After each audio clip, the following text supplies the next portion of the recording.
1597년 정유년, 조선의 바다는 통곡하고 있었습니다. 한때 무적을 자랑하던 조선 수군은 칠천량의 차가운 바다 아래 침몰했습니다. 거북선은 불타올랐고 판옥선들은 부서진 나무 조각이 되어 파도에 휩쓸려갔습니다. 그것은 단순한 패배가 아니라 조선 수군의 절멸이었습니다. 육지에서는 승리에 취한 왜군이 한양을 향해 성남 파도처럼 북진하고 있었고, 바다에는 이제 더 이상 그들을 막아낼 방벽이 존재하지 않았습니다. 조선이라는 거대한 배가 서서히 어둠 속으로 가라앉고 있던 그 절체절명의 순간, 백이종군하며 죽음보다 더한 고초를 겪었던 한 남자가 다시 바다 위에 섰습니다. 충무공 이순신. 고문으로 만신창이가 된 몸, 사랑하는 어머니를 잃은 슬픔, 그리고 자신을 믿지 못하는 임금의 불신 속에서도 그는 칼을 놓지 않았습니다.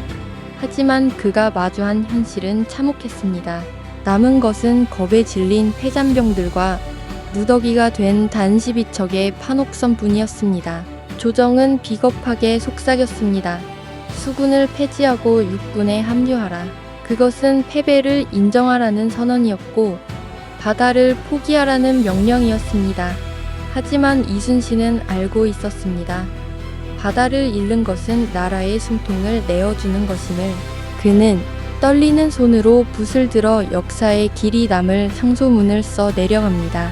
신에게는 아직 12척의 전선이 남아 있사옵니다. 신이 살아있는 한 적들은 감히 우리를 업신여기지 못할 것입니다. 이것은 허세가 아니었습니다. 죽음의 문턱에서 돌아온 거인이 절망에 빠진 나라에 던지는 마지막 구원의 약속이었습니다. 이순신은 숫자로 싸우는 장수가 아니었습니다. 그는 하늘의 뜻과 바다의 마음을 읽는 설계자였습니다. 그가 적들을 끌어들인 곳은 바다가 우는 길, 명량이었습니다. 폭이 고작 수백 미터에 불과한 좁은 해협, 바닥에 거친 암초에 부딪힌 물살이 거대한 소용돌이를 일으키며 굉음을 내는 곳. 이곳은 배를 부리는 자들에겐 지옥과도 같은 곳이었지만 이순신에게는 수백 척의 적군을 가둘 수 있는 유일한 감옥이었습니다. 전투 전날 밤, 그는 전 장병을 모아놓고 호령했습니다. 살고자 하면 죽을 것이요, 죽고자 하면 살 것이다. 한 사람이 길목을 지키면 1000명의 적도 두렵게 할 수 있다. 1597년 9월 16일 새벽, 안개가 걷히자 수평선 너머로 믿을 수 없는 광경이 펼쳐졌습니다. 구루시마 미치오사가 이끄는 133척의 선봉함대, 그리고 그 뒤를 따르는 200여 척의 외선들이 바다를 새까맣게 뒤덮었습니다. 12척 대 333척. 그것은 싸움이 아니라 학살처럼 보였습니다. 일본 장수들은 비웃었습니다. 저 고작 12척의 조각배들이 우리의 앞길을 막겠다고. 그들은 압도적인 숫자의 힘으로 조선의 마지막 희망을 짓밟으려 거세게 노를 저었습니다. 전투의 막이 올랐습니다.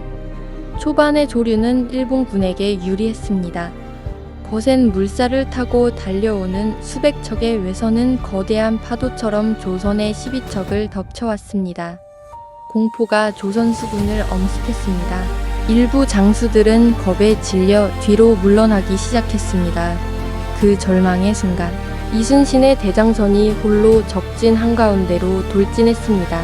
지자포, 현자포 발사하라. 판옥선의 높은 층각 위에서 쏟아지는 화포는 외선들을 박살냈습니다. 조총탄환이 빗발치고 적들의 갈고리가 판옥선 벽에 걸려왔습니다. 이순신은 칼을 휘두르며 직접 적들을 베어넘겼습니다. 대장선이 고군분투하는 모습에 뒤처졌던 장수들이 비로소 부끄러움을 느끼고 뱃머리를 돌렸습니다. 그리고 마침내 바다가 움직였습니다. 정오를 지나자 명량의 조류가 멈추고 방향을 바꾸기 시작했습니다. 좁은 길목에 빽빽하게 모여있던 외선들은 갑자기 뒤집힌 물살에 서로 충돌하며 아수라장이 되었습니다. 거대한 소용돌이가 적선들을 집어삼켰습니다. 지금이다. 북을 쳐라. 일제히 돌격하라. 바다의 흐름을 탄 조선의 판옥선들은 이제 무시무시한 파성퇴가 되었습니다. 단단한 소나무로 만들어진 판옥선의 배머리가 외선들을 들이받아 수장시켰습니다. 불화살이 하늘을 가르고 적장의 머리가 잘려 대장선 돛대에 걸렸습니다. 천지를 진동시키는 함성 속의 일본 수군의 자부심은 명량의 소용돌이 속으로 영원히 가라앉았습니다. 해가 저물 무격, 전장의 소라는 잦아들었습니다. 결과는 믿기 힘든 기적이었습니다.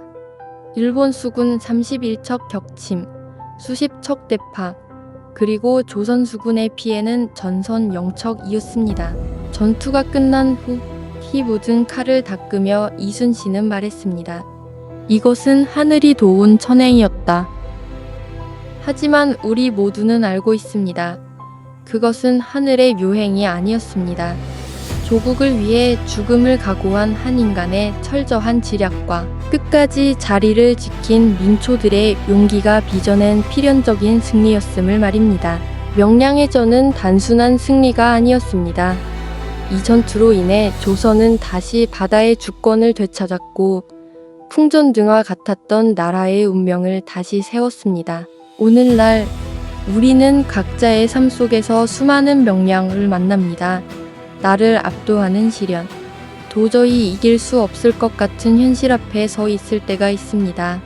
그때마다 명량의 파도 소리는 우리에게 묻습니다. 당신에게는 아직 12척의 배가 남아있지 않은가? 숫자가 적다고 절망하지 마십시오. 세상의 흐름이 나를 거스른다고 포기하지 마십시오. 진정한 승리는 숫자가 아니라 끝까지 자리를 지키는 마음에서 나옵니다. 가장 좁은 길목이 가장 큰 승리의 장소가 될 수 있다는 것. 그것이 명량이 우리에게 남긴 영원한 메시지입니다.